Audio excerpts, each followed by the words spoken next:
कि आगामी विधानसभा चुनाव पर इसका जरूर असर पड़ेगा? डेफिनेटली पड़ेगा। जिस प्रकार से हम लोग आरा की शाहबाद से जो कार्यक्रम शुरू किए थे, 8 जून का शुरुआत किया था हम लोगों ने कार्यक्रम का, तो लगातार तब से लेकर के अभी तक लोगों की भीड़, लोगों का प्यार हमारी पार्टी को बढ़ोतरी में मिल रही है। और इससे यही अनुमान हम लोग लगा सकते हैं कि पूरी बिहार की जो जनता है वो हमारे राष्ट्रीय अध्यक्ष के साथ है, और ये आपको विधानसभा चुनाव में भी आपको देखने को मिलेगा। आज बंद होने के बावजूद जो है सो तमाम सड़कों पे भी देखा गया है कि जितनी भीड़ यहाँ पर में मौजूद थी उससे कमोबेश जो है सो भीड़ सड़क पे ही रह गई, यहाँ तक पहुँच नहीं सके। अगर सभी लोग यहाँ पहुँच जाते तो मुझे लगता है कि शायद ये जो MIT कॉलेज का कैंपस जो चुना गया था वो शायद छोटी पड़ जाती, छोटी पड़ जाती। क्या कुछ रणनीति होगी आप पार्टी को, जो सीट को लेकर के हमेशा चर्चा में बनी हुई है कि कितना सीट से लोजपा रामविलास पार्टी लड़ेगी और कितना जीत हासिल होगा, क्या कुछ कहिएगा सीटों को लेकर? देखिए, पार्टी हमारी जो है लोक जनशक्ति पार्टी वो काफ़ी हम लोग गठबंधन में हैं, और हमारी पार्टी को काफ़ी जो भी गठबंधन के दल हैं सभी लोग सम्मान देते हैं, और मुझे ये उम्मीद है कि हमारी पार्टी को भी सम्मानजनक सीट मिलेगी। और ऐसी अभी मैं डिसाइड नहीं कर सकती हूँ, आपको क्लियर नहीं बता सकती कितनी सीटें मिलेगी, लेकिन सम्मानजनक सीटें मिलेगी हमारी पार्टी। कहीं ना कहीं से सुनने में आ रहा है कि सीटिंग तो हो चुकी है, बस आपस में विचार होना बाकी है। एक बार बिल्कुल शीर्ष नेतृत्व लोग आपस में बैठ करके बातें करेंगे, उसके बाद आप लोगों को भी जानकारी दी जाएगी। और क्या कुछ कहिएगा, जिस तरह से विपक्षी दल इस तरह बयानों का प्रयोग कर रहे हैं, शब्दों का प्रयोग कर रहे हैं, लग रहा है कि कहीं ना कहीं वो बौखला सा गए हैं, NDA की ताकत से जो है सो वो डर सा गए हैं, इस पे क्या कुछ कहिएगा? देखिए, कांग्रेस पार्टी बहुत पुरानी पार्टी है जी। आज़ादी के बाद 75 सालों तक का उनका जो भी अभी तक का समय है, उतना समय उन्होंने पूरे भारत पे राज किया है, और उनकी हार का खौफ उनको इस तरह से उनको बौखला दिया है कि यदा कदा वो कभी भी किसी मंच से भी तू तड़ांग करके बातें करते। मुझे कम से कम उनसे ये उम्मीद नहीं थी कि कि इतने उनको ये समझ नहीं है कि प्रधानमंत्री जी को भी तू तड़ांग करके बातें करना कहाँ तक लाजमी है। ये उनके संस्कार को दिखाता है कि मैं तो जानती थी कि भाई ये कांग्रेस पार्टी ऐसी पार्टी है जहाँ पढ़े लिखे लोगों का विचारों का आदान प्रदान होता है। कम से कम इस लेवल तक वो लोग नहीं जाएंगे,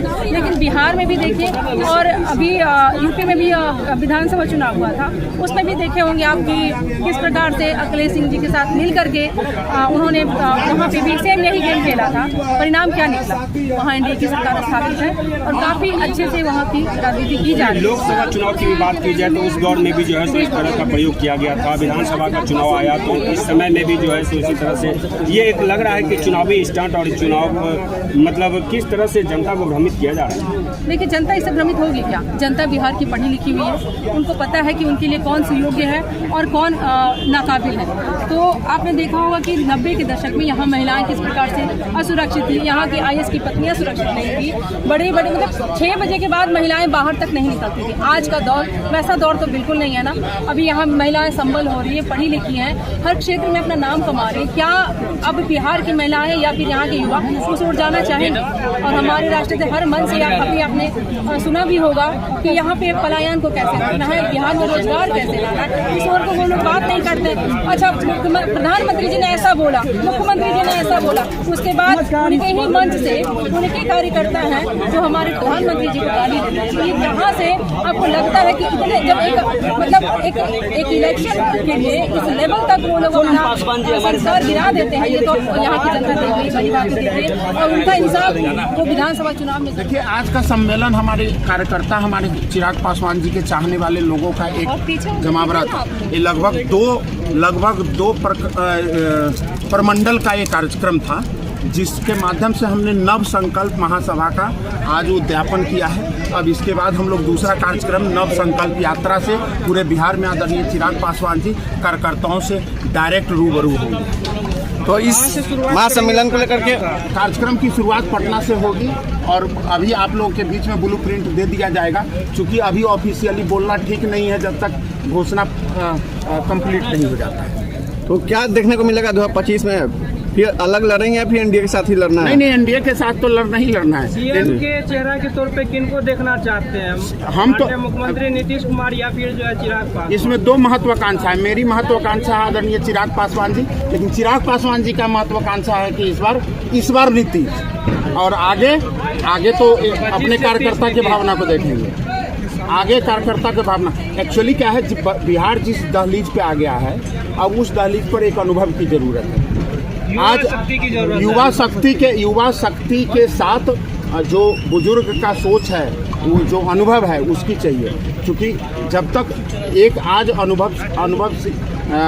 जो अनुभव प्राप्त योग्य जो व्यक्ति हैं अगर वो नहीं रहेंगे और आदरणीय चिराग पासवान जी की सोच नहीं रहेगी, वो जोश नहीं रहेगा, तो बिहार विकसित नहीं हो सकता। लगातार 20 साल से यहाँ पे एनडीए की सरकार है, इसके बावजूद भी बेरोजगारी प्लान रुक नहीं रहा है। इसको किस नजरिए से देखते हैं, कैसे रुकेगा ये? इसलिए नहीं रुक रहा है। बिहार 30 फीट गड्ढे में चला गया था, 20 साल लगा है उसको गड्ढे को भरने में। अब आप समतल भूमि पे आए हैं, कितने साल बाद इंफ्रास्ट्रक्चर बनेगा, बिल्डिंग बनेगा।